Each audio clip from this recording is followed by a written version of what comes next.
করলা গাছে কতগুলো ফুল আসছে দেখছো? সেদিন বীজ দেওয়া হয়েছে তো সেই জন্য।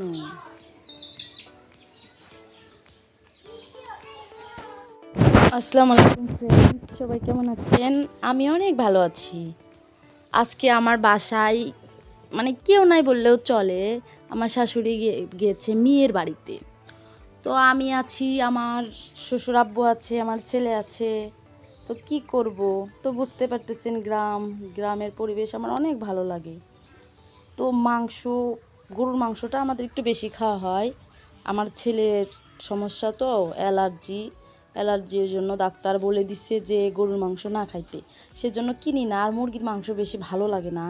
সেজন্য ডিম রান্না করব আজকে। ডিমটা ভালোই লাগে এমন করে রান্না করলে।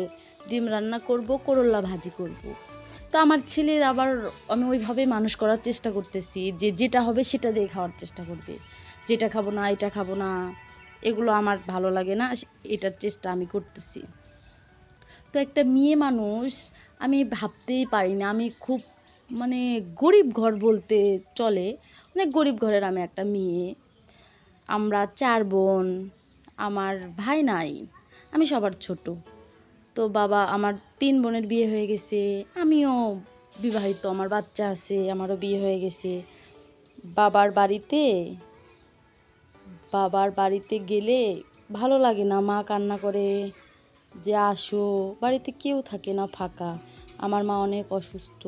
আসলে বুঝতে পারি যে মেয়েদের জীবন এমনই।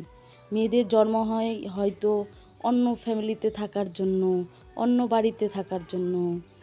সেই জন্য মাঝে মাঝে আমার মার জন্য অনেক খারাপ লাগে যে আমার বাড়িতে আমার মা বাবা আছে, কিছু হয়ে গেলে আমাদের যাওয়ার কোনোই রাস্তা থাকবে না যে একটু যাবো বাবার বাড়িতে দেখতে যাব।